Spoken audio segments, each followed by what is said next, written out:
بسم اللہ الرحمن الرحیم۔ السلام علیکم۔ جنرل قمر جاوید باجوہ کو جب اس وقت کے وزیر اعظم نواز شریف نے آرمی چیف تعینات کیا تو جنرل باجوہ وزیر اعظم سے ملنے گئے، ان کو سلیوٹ کیا اور ان کو اپنی خدمات پیش کیں۔ پھر جنرل باجوہ نے وزیر اعظم نواز شریف سے مخاطب ہو کر کہا کہ یو آر مائی باس، آپ جو حکم دیں گے ہم اس کی تعمیل کریں گے، اور جب آپ ہم سے کوئی رائے لیں گے تو ہم آپ کو اپنی ان پٹ دیں گے۔ آرمی چیف نے سابق وزیر اعظم کو اپنی پہلی میٹنگ میں اعتماد میں لیا، لیکن اس کے بعد پاناما کیس سامنے آ گیا، جہاں سے بات بگڑی۔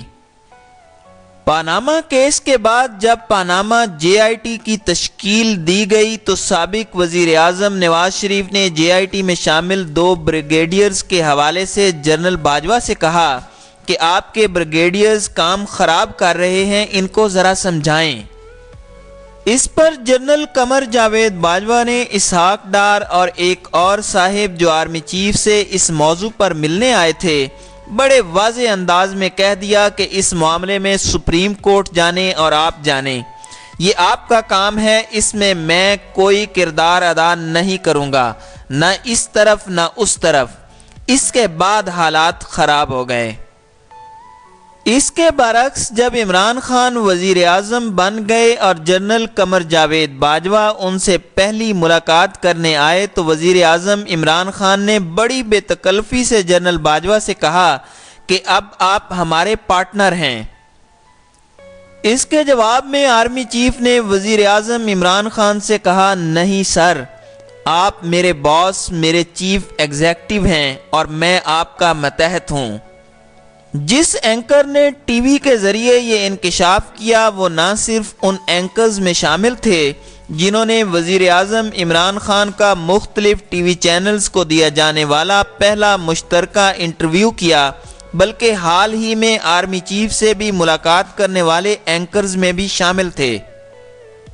ٹاک شو میں اس بات پر کوئی تبصرہ نہ کیا گیا کہ آخر وزیر اعظم عمران خان نے آرمی چیف سے یہ کیوں کہا کہ آپ اب حکومت میں ہمارے پارٹنر ہیں۔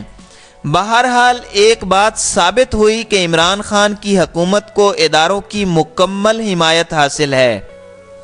گزشتہ 5 ماہ کی تحریک انصاف کی حکومت نے بہت سوں کو مایوس کیا ہے، لیکن مختلف ذرائع سے ملنے والی اطلاعات کے مطابق ریاستی ادارے اب بھی تحریک انصاف کی حکومت کو مکمل سپورٹ کر رہے ہیں۔ بہت سوں کو حیرانگی ہے کہ تحریک انصاف بغیر تیاری کے حکومت میں آ گئی، لیکن امیدیں اب بھی قائم ہیں کہ وزیر اعظم عمران خان پاکستان کو مشکلات سے نکالنے میں کامیاب ہو جائیں گے۔ تحریک انصاف حکومت کے اہم حمایتی بھی مانتے ہیں کہ عمران خان کی ٹیم سلیکشن اچھی نہیں، پنجاب کے حالات درست نہیں، کئی وزراء اپنی ہی حکومت کے لیے مشکلات پیدا کرنے کا سبب بن رہے ہیں، لیکن ان سب کے باوجود عمران خان کے پاس کامیاب ہونے کے علاوہ کوئی دوسرا چارہ نہیں۔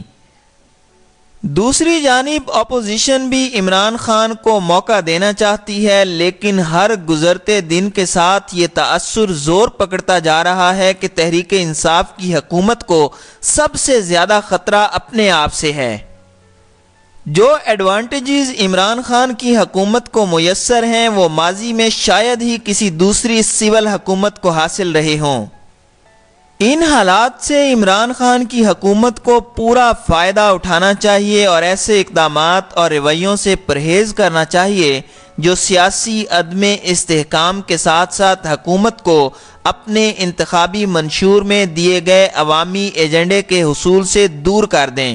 اور سارا وقت لڑائیوں اور بیکار کی سیاسی تلخی میں ہی گزر جائے۔